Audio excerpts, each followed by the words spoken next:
Good morning friends. ನಾನು ನಿಮ್ಮ ವಿದ್ಯಾರಾಣಿ. ಹೇಗಿದೆ ನಿಮ್ಮ ಜಾಬ್, ಬಿಸ್ನೆಸ್ ಎಲ್ಲ? ಅಯ್ಯೋ, ಏನು ಕೇಳ್ತೀರಾ, ತುಂಬ ಟೆನ್ಷನ್.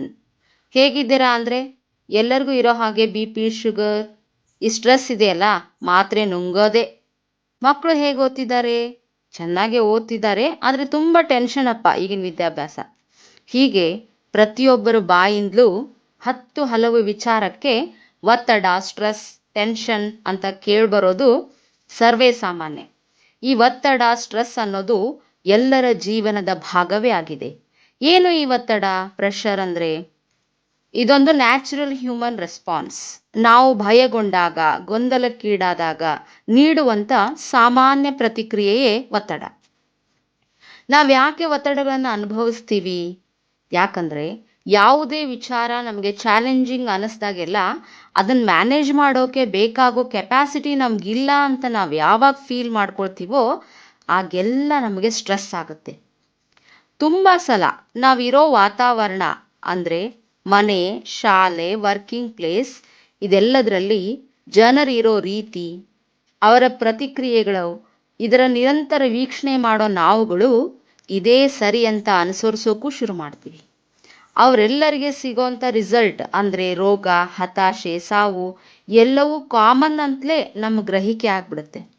ಆದರೆ ಸತ್ಯ ಏನಂದರೆ ಒತ್ತಡದ ಸ್ಥಿತಿಗಳು ಯಾವತ್ತೋ ಒಮ್ಮೆ ಆಕಸ್ಮಿಕ. ಆದರೆ ನಾವು ಅದನ್ನೇ ಜೀವನದ ಪ್ರತಿಕ್ಷಣದ ಅಗತ್ಯ ಮಾಡ್ಕೋತಿದ್ದೀವಿ ಫ್ರೆಂಡ್ಸ್. ಒತ್ತಡ ಮಾಡ್ಕೊಳ್ಳುವಷ್ಟು, ಒತ್ತಡಗಳನ್ನು ಸಾವಿಗೆ ಕಾರಣ ಮಾಡ್ಕೊಳ್ಳುವಷ್ಟು ಈ ಬದುಕು ಕೆಟ್ಟದಾಗಿಲ್ಲ.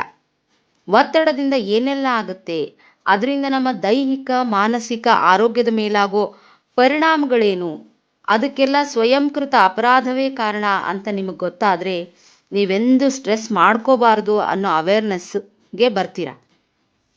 ಎಲ್ಲೆಲ್ಲಿ ಸ್ಟ್ರೆಸ್ಗಳಾಗುತ್ತೆ? ಕಾಮನ್ ಆಗಿ ಬಿಸ್ನೆಸ್ನಲ್ಲಿ, ಜಾಬ್ನಲ್ಲಿ, ಮನೆಯ ಸಂಬಂಧಗಳಲ್ಲಿ, ಹೀಗೆ ನಾವು ಭಾಗವಹಿಸೋ ಎಲ್ಲ ಪರಿಸ್ಥಿತಿಗಳಲ್ಲೂ ನಮಗೆ ಸ್ಟ್ರೆಸ್ಗಳು ಆಗ್ತಿರುತ್ತೆ. ನಾವು ಯಾವಾಗ ಒತ್ತಡಕ್ಕೆ ಒಳಗಾಗ್ತೀವಿ ಆಗ ನಮ್ಮ ದೇಹದಲ್ಲಿ ಬಿಡುಗಡೆಯಾಗುವ ಕೆಮಿಕಲ್ಗಳಲ್ಲಿ ವ್ಯತ್ಯಾಸಗಳಾಗುತ್ತೆ. ಸ್ವಲ್ಪ ಡೀಟೇಲ್ ಆಗಿ ಹೇಳ್ತೀನಿ ಕೇಳಿ. ನಮ್ಮ ದೇಹದಲ್ಲಿ ಅಡ್ರಿನಲಿನ್ ಅಂತ ಒಂದು ಹಾರ್ಮೋನ್ ಇದೆ. ಆ ಹಾರ್ಮೋನ್ ನಾವು ಯಾವಾಗ ಒತ್ತಡ ಮಾಡ್ಕೊಡ್ತೀವೋ ಅವಾಗೆಲ್ಲ ಬಿಡುಗಡೆ ಆಗುತ್ತೆ. ಅದರ ಪರಿಣಾಮ ಏನಾಗುತ್ತೆ ಗೊತ್ತಾ? ನಮ್ಮ ಹಾರ್ಟ್ ರೇಟ್ ಅಂದರೆ ನಮ್ಮ ಹೃದಯ ಬಡಿದುಕೊಳ್ಳುವಿಕೆ ಹೆಚ್ಚಾಗುತ್ತೆ, ಬ್ಲಡ್ ಪ್ರೆಷರ್ ಹೆಚ್ಚಾಗುತ್ತೆ, ಹಾಗೆ ಎನರ್ಜಿ ಲೆವೆಲ್ಸ್ ಕೂಡ.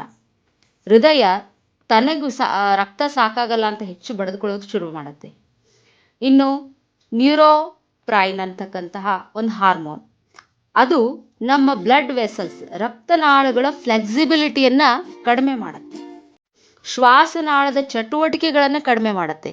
ಹೀಗಾಗಿ ನಾವು ತುಂಬ ಉಸಿರಾಟದ ತೊಂದರೆಗಳನ್ನು, ಸ್ಟ್ರೆಸ್ ಆದಂತಹ ಪರಿಸ್ಥಿತಿಗಳಲ್ಲಿ, ಕೂಗಾಡಿದ ಚೀರಾಡಿದ ಪರಿಸ್ಥಿತಿಗಳಲ್ಲಿ ಅನುಭವಿಸ್ತೀವಿ. ಇನ್ನೊಂದು ಕಾರ್ಟಿಸೋಲ್ ಅಂತಕ್ಕಂಥ ಹಾರ್ಮೋನ್, ಇದು ನಮ್ಮ ಬ್ಲಡ್ನಲ್ಲಿ ಶುಗರ್ ಲೆವೆಲ್ಸನ್ನು ಜಾಸ್ತಿ ಮಾಡುತ್ತೆ. ನಮ್ಮ ಜೀವಕೋಶಗಳ ರಕ್ಷಣಾತ್ಮಕ ಕೆಮಿಕಲ್ಸ್ಗಳ ಮೇಲೆ ಇದು ಪರಿಣಾಮ ಬೀರುತ್ತೆ. ಜೊತೆಗೆ ಮೆದುಳಿನ ನರಕೋಶಗಳ ಆಕ್ಟಿವಿಟಿಗೆ ಹೆಚ್ಚು ಬ್ಲಡ್ ಶುಗರ್ ರವಾನೆ ಆಗೋ ಹಾಗೆ ಇದು ಮಾಡುತ್ತೆ. ಇದರಿಂದ ನಮ್ಮ ಶುಗರ್ ಲೆವೆಲ್ ವಿಪರೀತ ಮಿತಿ ಮೀರಿ ಹೋಗುತ್ತೆ. ಇವೆಲ್ಲದರ ಪರಿಣಾಮ ನಮ್ಮ ಇಮ್ಯೂನ್ ಸಿಸ್ಟಮ್ ವೀಕ್ ಆಗುತ್ತೆ. ಅಂದರೆ ನಮ್ಮ ದೇಹಕ್ಕೊಂದು ಸ್ವಯಂ ರಕ್ಷಣಾತ್ಮಕ ಚಟುವಟಿಕೆ ಒಂದು ಇದೆ. ಅದನ್ನು ಬೇಗ ಇನ್ಫೆಕ್ಷನ್ಸಿಗೆ ಗುರಿ ಮಾಡುವಂತಹ ಒಂದು ಸಾಧ್ಯತೆ ಇರುತ್ತೆ. ನಾವು ಯಾವಾಗ ಸ್ಟ್ರೆಸ್ ಮಾಡ್ಕೋತೀವೋ ಆಗೆಲ್ಲ ನಾವು ನಮ್ಮ ಇಮ್ಯೂನ್ ಸಿಸ್ಟಮ್ನಲ್ಲಿ ವೀಕ್ನೆಸ್ಸನ್ನು ಕಳ್ಕೊಂಡು ಬೇಗನೆ ಬ್ಯಾಡ್ ಹ್ಯಾಬಿಟ್ಸ್ಗೆ ಗುರಿ ಆಗ್ತೀವಿ. ಫಾರ್ ಎಕ್ಸಾಂಪಲ್, ಕುಡಿತಕ್ಕೆ, ಸಿಗರೇಟಿಗೆ, ತಂಬಾಕಿಗೆ ದಾಸರಾಗ್ತೀವಿ. ನಮ್ಮ ದೇಹದಲ್ಲಿ ಈ hormonal imbalance, for example estrogen ಅನ್ನುವಂಥ ಹಾರ್ಮೋನ್, ಥೈರಾಯ್ಡ್ ಅನ್ನುವಂಥ ಹಾರ್ಮೋನ್, ಪಿಟ್ಯುಟರಿ, ಈ ಥರದ ಹಾರ್ಮೋನ್ಗಳ ಪ್ರಮಾಣದಲ್ಲಿ ವ್ಯತ್ಯಾಸ ಆಗಿ ದೇಹದ ತೂಕ ಹೆಚ್ಚಾಗುತ್ತೆ. ಯಾರು ಹೆಚ್ಚು ಟೆನ್ಷನ್ ಮಾಡ್ಕೊಳ್ತಾರೋ ಅವರಿಗೆ ಸ್ಥೂಲಕಾಯ ಆಗುತ್ತೆ, ಕೂದಲು ಉದುರುವಿಕೆ, ಆಮೇಲೆ ಪಿರಿಯಡ್ ಪ್ರಾಬ್ಲಮ್, ಹೀಗೆ 10 ಸಮಸ್ಯೆಗಳಾಗುತ್ತವೆ. ಪರಿಣಾಮವಾಗಿ ಚಿಕ್ಕ ವಯಸ್ಸಿಗೇನೆ B P, sugar, thyroid, heart problems, PCOD 10 ಸಮಸ್ಯೆಗಳನ್ನು ನಾವು ಎದುರಿಸ್ತಾ ರೋಗಗಳ ತವರು ಮನೆಯೇ ಆಗ್ಬಿಡ್ತೀವಿ. ಸ್ಟ್ರೆಸ್ಗೆ ಕಾರಣ ಏನು ಗೊತ್ತಾ? ನಮ್ಮ ನೆಗೆಟಿವ್ ಎಮೋಷನ್ಸ್, ಅತಿಯಾಗಿ ಅನಗತ್ಯ ವಿಚಾರ ಮಾಡೋದು. ಸ್ಟ್ರೆಸ್ ಆದಾಗ, ನಾವು ಒತ್ತಡಕ್ಕೆ ಒಳಗಾದಾಗೆಲ್ಲ ಏನಾಗುತ್ತೆ ಅಂತಂದರೆ, ನಮ್ಮ ಮೈಂಡ್ ಫೈಟ್ ಆರ್ ಫ್ಲೈಟ್ ಕಂಡೀಷನಿಗೆ ಬಂದ್ಬಿಡುತ್ತೆ. ಫಾರ್ ಎಕ್ಸಾಂಪಲ್, ಈ ತಕ್ಷಣಕ್ಕೆ ನಿಮ್ಮ ಎದುರುಗಡೆ ಒಂದು ಸಿಂಹ ಬಂತು ಅಂತ ಅನ್ಕೊಡ್ರಿ. ನೀವು ನಾರ್ಮಲ್ ಆಗಿ ಯಾವುದೋ ಕೆಲಸದ ತೊಡಗಿದ್ರಿ, ನಿಮ್ಮ ಎದುರುಗಡೆ ಸಿಂಹ ಬಂದು ನಿಂತ್ಬಿಟ್ಟಿದೆ. ನೀವೇನು ಮಾಡ್ತೀರಿ? ಈಗ ಆ ಕಂಡೀಷನ್ನಿಂದ ತಪ್ಪಿಸ್ಕೊಳ್ಳೇಬೇಕು. ಆ ಥರದ ಹಾರ್ಮೋನ್ಸನ್ನು, ಆ ಥರದ ಎನರ್ಜಿಯನ್ನು ಸೆಲ್ಫ್ ಆಗೇ ನಿಮ್ಮ ಬಾಡಿ ಪ್ರೊಡ್ಯೂಸ್ ಮಾಡುತ್ತೆ. ನಿಮ್ಮ ಕಾಲುಗಳಿಗೆ ಇಡೀ ದೇಹದ ರಕ್ತ ಹರಿದೋಗುತ್ತೆ. ತಕ್ಷಣಕ್ಕೆ ನೀವು ನಿಮ್ಮ ದೇಹದ ಎನರ್ಜಿಯನ್ನು ಎಲ್ಲ ಹಾಕಿ ವೇಗವಾಗಿ ಓಡೋದಕ್ಕೆ ಶುರು ಮಾಡ್ತೀರಿ. ಅಂದರೆ ನೀವು ಆ ಪರಿಸ್ಥಿತಿಯನ್ನು ತಪ್ಪಿಸ್ಕೊಳ್ಳೇಬೇಕು ಅಂತ ವಿಪರೀತವಾಗಿ ಆ ಎಲ್ಲ ಎನರ್ಜಿಯನ್ನು ಬಳಸ್ಕೊಳ್ತೀರಿ. ಇಲ್ವೇ ಆ ಒಂದು ಕಂಡೀಷನ್ಗೆ ಗುರಿ ಆಗ್ತೀರಿ. ಅಂದರೆ ನೀವು ನಿಮ್ಮ ಪ್ರಯತ್ನವನ್ನೆಲ್ಲ ಬಿಟ್ಟು ಸಾವನ್ನಪ್ಪಿ ಬಿಡ್ತೀರಿ. ಈ ಥರದ ಒಂದು ಕಂಡೀಷನ್ನಿಗೆ ಸ್ಟ್ರೆಸ್ಗಳು ನಮ್ಮನ್ನು ಗುರಿ ಮಾಡುತ್ತವೆ. ಒಂದು ಬಾರಿ ಸ್ಟ್ರೆಸ್ ಹಾರ್ಮೋನ್ ನಮ್ಮ ದೇಹದಲ್ಲಿ ರಿಲೀಸ್ ಆದರೆ ಅದರ ಎಫೆಕ್ಟು 6 ರಿಂದ 8 ಗಂಟೆಗಳವರೆಗೂ ಇರುತ್ತೆ. ಹೀಗೆ 6 ರಿಂದ 8 ಗಂಟೆಗಳವರೆಗೂ ಸ್ಟ್ರೆಸ್ಸನ್ನು ಅನುಭವಿಸುವಂಥ ನಾವು ಪ್ರತಿದಿನ ಇಡೀ ದಿನದಲ್ಲಿ ಎಷ್ಟು ಬಾರಿ ಸ್ಟ್ರೆಸ್ಗೆ ಒಳಗಾಗ್ತೀವಿ, ಅಷ್ಟು ಬಾರಿನೂ 6 ರಿಂದ 8 ಗಂಟೆಗಳವರೆಗೂ ನಮ್ಮ ದೇಹದಲ್ಲಿ ಕೆಮಿಕಲ್ ಇಂಬ್ಯಾಲೆನ್ಸ್ ಆಗ್ತಾನೆ ಇರುತ್ತೆ ಫ್ರೆಂಡ್ಸ್. ಇದರಿಂದ ಏನಾಗುತ್ತೆ? ಅತಿ ಚಿಕ್ಕ ವಯಸ್ಸಿಗೆ ಸಾವುಗಳಾಗ್ತಾ ಇವೆ. ಜನ ಸಣ್ಣ ಸಣ್ಣ ವಿಚಾರಕ್ಕೆ ಆತ್ಮಹತ್ಯೆಗಳನ್ನು ಮಾಡ್ಕೊಳ್ತಾ ಇದ್ದಾರೆ. ವಿದ್ಯಾರ್ಥಿಗಳು ತಮ್ಮ ರಿಸಲ್ಟನ್ನು ಒಂದು ಟೆನ್ಷನ್ಗೊಳಗಾಗಿ ಆತ್ಮಹತ್ಯೆ ಮಾಡ್ಕೊಳ್ತಾರೆ. ನಿದ್ರೆಯೇ ಬರಲ್ಲ ಅಂಥೇಳಿ ನಿದ್ದೆ ಮಾತ್ರೆಗಳನ್ನು ತಗೊಳ್ಳುವಂತಹ ಪರಿಸ್ಥಿತಿಗಳು ನಿರ್ಮಾಣ ಆಗ್ತಾ ಇವೆ. ಒತ್ತಡದ ಪರಿಣಾಮ ನಾವೆಲ್ಲದಕ್ಕೂ ಕೋಪಗೊಳ್ತೀವಿ. ಚೀರಾಟ, ಕೂಗಾಟ, ಜಗಳ ಇದನ್ನೆಲ್ಲ ನಮ್ಮ ಮಕ್ಕಳು ಗಮನಿಸ್ತಾ ಇರ್ತಾರೆ. ಇದು ಅವರ ಜೀವನದ ಮೇಲೂ ಪ್ರಭಾವ ಆಗುತ್ತೆ. Children are mirror of parents. ಅವ್ರ ಎದುರುಗಡೆ ನಾವೊಂದು ಪ್ರಾಪರ್ ಲೈಫ್ ಸ್ಟೈಲ್ನ ಬದುಕಲೇಬೇಕು. ಇಲ್ಲದೆ ಹೋದರೆ ಅವ್ರು ಇದನ್ನೇ ಜೀವನದ ಭಾಗವಾಗಿ ಮಾಡ್ಕೊಂಡ್ಬಿಡ್ತಾರೆ. ಒತ್ತಡಗಳನ್ನು ನಿಭಾಯಿಸೋಕ್ಕಾಗದೆ ಶೂಟ್ ಔಟ್, ಕೊಲೆಗಳು ನಡೀತಿವೆ. ಇದನ್ನು ನಾವು ಪೇಪರ್, ಟಿವಿಗಳಲ್ಲಿ ನೋಡ್ತಾನೆ ಇರ್ತೀವಿ.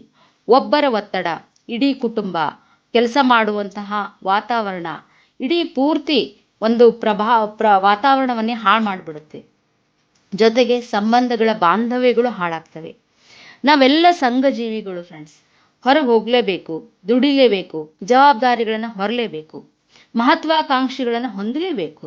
ಹೀಗೆಲ್ಲ ಒತ್ತಡದ ಸ್ಥಿತಿಗಳನ್ನು ಫೇಸ್ ಮಾಡೋದೇ ಆದರೆ ನಮ್ಮ ಬದುಕು ಹೇಗೆ ಅನ್ನೋ ಪ್ರಶ್ನೆ ಹುಟ್ಟುತ್ತಲ್ವಾ? ಹಾಗಾದರೆ ಒತ್ತಡವಿಲ್ಲದ ಜೀವನ ನಮ್ಮದಾಗಿಸ್ಕೊಳ್ಳೋದು ಹೇಗೆ?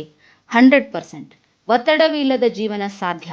ಅದಕ್ಕಾಗಿ ನಾವು ನಮ್ಮಲ್ಲಿ ಕೆಲ ಬದಲಾವಣೆಗಳನ್ನು ಮಾಡಿಕೊಳ್ಬೇಕಾಗಿದೆ. ಸ್ವಲ್ಪ ಹೊತ್ತು ಕುಳಿತು ನಮ್ಮ ಇರುವಿಕೆಯನ್ನು ಆ್ಯಸ್ ಎ ಕ್ಯಾಮ್ರಾ ಗಮನಿಸ್ತಾ ಹೋಗಿ. ಸರಿ ತಪ್ಪುಗಳ ಲಿಸ್ಟ್ ಮಾಡ್ಕೊಳ್ಳಿ.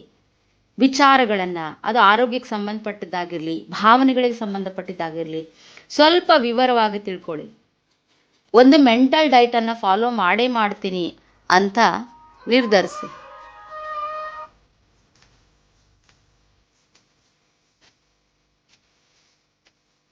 ವಿವರವಾಗಿ ತಿಳ್ಕೊಳ್ಳಿ. ಒಂದು ಮೆಂಟಲ್ ಡೈಟನ್ನು ಫಾಲೋ ಮಾಡೇ ಮಾಡ್ತೀನಿ ಅಂತ ನಿರ್ಧರಿಸಿ. ಏನಿದು ಮೆಂಟಲ್ ಡೈಟ್ ಅಂತೀರಾ? ಹೊಟ್ಟೆಗೆ ಕೊಡುವ ಆಹಾರಕ್ಕೆ ಡೈಟ್ ಮಾಡಿದ್ರೆ ಸಾಲದು ಫ್ರೆಂಡ್ಸ್. ಮನಸ್ಸಿಗೂ ಒಂದು ಡೈಟ್ ಬೇಕೇ ಬೇಕು. ನಾವು ಎಷ್ಟು ಯಾವುದನ್ನು ವಿವರವಾಗಿ ತಿಳ್ಕೋಬೇಕು, ಹೆಚ್ಚು ಆಲೋಚನೆ ಮಾಡಬೇಕು ಅಂತ ಮೊದಲು ನಿರ್ಧರಿಸಬೇಕು. ಎಲ್ಲದಕ್ಕೂ ಸಡನ್ ರಿಯಾಕ್ಷನ್ ಕೊಡೋದನ್ನು ಬಿಟ್ಬಿಡಿ.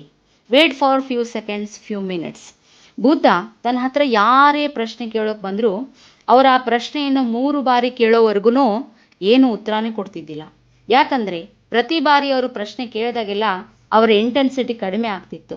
ಹಾಗೆ ನಮ್ಮಲ್ಲಿ ಎಷ್ಟೋ ಬಾರಿ ಕೆಲವು ಸಾರ್ತಿ ಸಡನ್ ಫ್ಲ್ಯಾಶ್ಗಳಾಗ್ತಾ ಇರ್ತವೆ. ಅಂತಹ ಸಂದರ್ಭ ಬಂದಾಗೆಲ್ಲ ಸಡನ್ ರಿಯಾಕ್ಟ್ ಮಾಡೋದನ್ನು ಬಿಟ್ಬಿಡಿ. ಅವ್ರ ಜೊತೆಗೆ ಹೇಳಿ, ಈ ವಿಚಾರವನ್ನು ನಾವು 1-2 ಗಂಟೆ ಬಿಟ್ಟು ಮಾತಾಡೋಣ ಅಂತ. ಆಗ ಅವರ ಒಂದು ಇಂಟೆನ್ಸಿಟಿ ತಾನೇ ಕಡಿಮೆ ಆಗುತ್ತೆ. ಅದಾದಮೇಲೆ ನೀವು ತುಂಬ ತಾಳ್ಮೆಯಿಂದ ವಿವರವಾಗಿ ಕೂತು ಮಾತಾಡಬಹುದು. Less resistance, more gain. ನಾವು ಯಾವುದನ್ನು ವಿರೋಧ ಮಾಡೋದನ್ನು ಕಡಿಮೆ ಮಾಡ್ಕೊಳ್ತೀವಿ, ಅಲ್ಲಿ ನಮ್ಗೆ ಹೆಚ್ಚು ಲಾಭ ಆಗುತ್ತೆ ಫ್ರೆಂಡ್ಸ್. ಏನನ್ನು ಗಮನಿಸಬೇಕು ಅನ್ನೋದನ್ನು ನಿರ್ಧರಿಸಿ. If you don't read newspaper, you will be uninformed. If you read newspaper, you will be misinformed ಅಂತ ಮಾರ್ಕ್ ಟ್ವೇನ್ ಹೇಳ್ತಾರೆ. ನೀವು ಪ್ರತಿದಿನ ದಿನಪತ್ರಿಕೆಗಳಲ್ಲಿ ಕೆಟ್ಟ ಕೆಟ್ಟ ಸುದ್ದಿಗಳನ್ನು ಓದೋದನ್ನು ನಿಲ್ಲಿಸ್ಬಿಡಿ. ಟಿವಿ ಸೀರಿಯಲ್ಗಳಲ್ಲಿ ಈ ಟೆನ್ಷನ್, ಸಾವು, ಜಗಳದ ಸನ್ನಿವೇಶಗಳನ್ನು ನೋಡೋದನ್ನ ಅವಾಯ್ಡ್ ಮಾಡಿ. ಒಂದು ಆಲೋಚನೆ ಸ್ಪಷ್ಟವಾಗಿರಲಿ. ಯಾವುದೇ ವಿಚಾರಕ್ಕಾಗಲಿ ಘಟನೆಗಾಗಲಿ ನೀವು ಟೆನ್ಷನ್ ಮಾಡಿಕೊಂಡ್ರೆ ಏನನ್ನೂ ಬದಲಾಯಿಸಲು ಸಾಧ್ಯವಿಲ್ಲ. ನಾವು ಯಾವುದನ್ನ ಬದಲಾಯಿಸಲು ಸಾಧ್ಯವಿಲ್ವೋ ಅದನ್ನ ಕೈ ಬಿಡೋದೇ ವಾಸಿ. ಸಮಾಧಾನ ಮನಸ್ಥಿತಿಯಿಂದ ಇದ್ರೆ 10 ಕೆಲಸಗಳನ್ನು ಯಶಸ್ವಿಯಾಗಿ ಮಾಡಬಹುದು.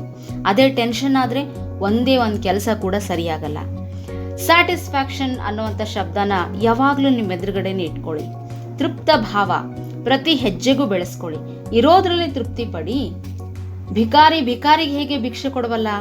ನಿಮ್ಮ ಮನಸ್ಥಿತಿ ಇತರರಿಗಿಂತ ಉನ್ನತವಾಗಿದ್ರೆ ಮಾತ್ರ ನೀವು ಇತರರಿಗೆ ಒಳ್ಳೆ ಭಾವನೆ, ಪ್ರೀತಿ ಏನಾದರೂ ಕೊಡಬಲ್ರಿ. ಪ್ರತಿದಿನ ಆನಾಪಾನಸ್ತಿ ಧ್ಯಾನ ಮಾಡಿ. ಇದು ಅಕ್ಸೆಪ್ಟೆನ್ಸ್ ಲೆವೆಲ್ ಅನ್ನು ಜಾಸ್ತಿ ಮಾಡುತ್ತೆ. ಸ್ವೀಕೃತಿಯ ಮನಸ್ಥಿತಿಯಿಂದ ಎಲ್ಲರ ಜೊತೆಗಿನ ವಿರೋಧ ಕಡಿಮೆ ಆಗುತ್ತೆ. ಯಾರ ಬಗ್ಗೆನೂ ಕಂಪ್ಲೇಂಟ್ಸ್ ಇರಲ್ಲ, ಜಡ್ಜ್ಮೆಂಟ್ಸ್ ಇರಲ್ಲ. ಸೊ ನಾವು ಎಲ್ಲರನ್ನು ಸ್ವೀಕರಿಸೋದಕ್ಕೆ ಶುರು ಮಾಡ್ತೀವಿ. ಎಲ್ಲರಲ್ಲೂ ನಮ್ಮನ್ನೇ ನಾವು ನೋಡೋದಕ್ಕೆ ಶುರು ಮಾಡ್ತೀವಿ. ಎಲ್ಲರನ್ನ ವಿರೋಧಿಸೋದನ್ನು ನಿಲ್ಲಿಸ್ತೀವಿ. ಸಮಾಧಾನ ಮನಸ್ಥಿತಿಯನ್ನ ಧ್ಯಾನ ಬೆಳೆಸುತ್ತೆ. ಸಮಾಧಾನ ಮನಸ್ಥಿತಿ ಸರಿಯಾದ ಜ್ಞಾನವನ್ನು ಕೊಡುತ್ತೆ. ಇದರಿಂದ ನಿಮ್ಮ ಆತ್ಮದ ಪೋಷಣೆ ಆಗುತ್ತೆ. ವಾಸ್ತವದಲ್ಲಿ ಇರೋದನ್ನ ಧ್ಯಾನ ನಿಮಗೆ ಕಲಿಸುತ್ತೆ. ಫ್ರೆಂಡ್ಸ್, ನಾವು ಯಾವಾಗಲೂ ಭೂತಕಾಲದ ಆಲೋಚನೆಗಳಲ್ಲಿ, ಭವಿಷ್ಯದ ಭಯಗಳಲ್ಲಿ ಬದುಕೋದನ್ನು ಬಿಟ್ಟು ಈ ಕ್ಷಣಕ್ಕೆ ಏನು ಕೆಲಸ ಮಾಡ್ತಿದ್ದೀವೋ ಅದರಲ್ಲಿ ಸಂಪೂರ್ಣ ತೊಡಗಿಸ್ಕೊಳ್ಳೋಕೆ ಸಾಧ್ಯ ಆಗುತ್ತೆ. ಪ್ರತಿದಿನದ ಧ್ಯಾನದ ನಂತರ ನೀವೊಬ್ಬ ಹೊಸ ವ್ಯಕ್ತಿ ಆಗ್ತೀರಿ. ಧ್ಯಾನ ಮಾಡಿ ಮಾಡಿ ಪ್ರತಿದಿನ ಹೊಸ ವ್ಯಕ್ತಿ ನೀವು ಆದ್ರಿ ಅಂದ್ರೆ ಪ್ರತಿದಿನ ನೀವು ನೆಗೆಟಿವಿಟಿಯನ್ನು ಕಳೆದುಕೊಳ್ತಾ ಹೋಗ್ತೀರಿ. ಫ್ರೆಂಡ್ಸ್, ಪ್ರಕೃತಿ ಜೊತೆ ಒಡನಾಟ ಹೊಂದಿ. ನಿಮ್ಮ ಜೀವನದ ಸ್ವಲ್ಪ ಸಮಯ, ವೀಕ್ಲಿ ಒನ್ಸ್, ಟ್ವೈಸ್, ಯಾವಾಗೆಲ್ಲ ಸಾಧ್ಯವಾಗುತ್ತೋ ಅವಾಗೆಲ್ಲ ಗಾರ್ಡನ್ಗಳಿಗೆ ಹೋಗಿ, ನದಿ, ಸಮುದ್ರ, ಬೆಟ್ಟ ಗುಡ್ಡಗಳಿಗೆ ಹೋಗಿ ಅವುಗಳ ಜೊತೆಗೆ ಮೌನವಾಗಿ ಇರಿ. ಆ ಒಂದು ಪ್ರಕೃತಿಯ ತಾಣದಲ್ಲಿ ನೀವು ನಿಮ್ಮ ಮನಸ್ಸಿನ ಎಲ್ಲ ಬೇಡವಾದಂತಹ ನೆಗೆಟಿವ್ ವಿಚಾರಗಳನ್ನು ತಂತಾನೆ ಕಳ್ಕೊಂಡು ಬಿಡ್ತೀರಿ. ಪ್ರತಿದಿನ ಪ್ರೇರಣೆ ನೀಡುವ ವ್ಯಕ್ತಿಗಳ ಬಗ್ಗೆ ತಿಳಿರಿ. ಅವರ ಮಾತುಗಳನ್ನು ಕೇಳಿ. ಅವರ ಜೀವನ ಎಷ್ಟು ನಮಗೆಲ್ಲ ಮಾದರಿ. ಅವರೆಲ್ಲರ ಜೀವನ ಹೀಗಿದೆ ಅನ್ನೋದಾದರೆ ನಾನು ಹೇಗೆ ನನ್ನ ಜೀವನವನ್ನು ಕಟ್ಕೊಳ್ಬಲ್ಲೆ ಅಂತ ಕೂಡ ನಿಮ್ಮಲ್ಲೊಂದು ಪ್ರೇರಣೆ ಬರುತ್ತೆ. ಪ್ರತಿದಿನ ಒಂದಿಬ್ಬರನ್ನಾದರೂ ಅಪ್ರಿಷಿಯೇಟ್ ಮಾಡಿ. ಅವ್ರ ಬಗ್ಗೆ ಒಳ್ಳೆಯ ಮಾತುಗಳನ್ನಾಡಿ. ಈ ಚಿಕ್ಕ ಚಿಕ್ಕ ಬದಲಾವಣೆಗಳನ್ನು ಅವೇರ್ನೆಸ್ನಿಂದ ನೀವು ಫಾಲೋ ಮಾಡ್ತಾ ಹೋದರೆ ಖಂಡಿತ ಯಾವ ಒತ್ತಡವೂ ನಿಮ್ಮನ್ನೇನು ಮಾಡೋಕ್ಕಾಗಲ್ಲ. ಒತ್ತಡವೇ ಅಂತ ಅನಿಸೋಲ್ಲ. ಎಲ್ಲ ಕೆಲಸಗಳು ನೀವು ಪ್ರೀತಿಯಿಂದ ಮಾಡೋದಕ್ಕೇನೆ ಶುರು ಮಾಡ್ತೀರಿ. ಫ್ರೆಂಡ್ಸ್, ಇವತ್ತಿನ ನನ್ನ ಈ ಇನ್ಫಾರ್ಮೇಷನ್ ನಿಮ್ಗೆ ಇಷ್ಟ ಆದಲ್ಲಿ ನನ್ನ ಚಾನಲ್ ಧ್ಯಾನಾಮೃತವನ್ನು ಸಬ್ಸ್ಕ್ರೈಬ್ ಮಾಡಿ. ಈ ವಿಡಿಯೋಗೊಂದು ಲೈಕ್ ಕೊಡಿ. Thank you friends. ಶುಭ ದಿನ.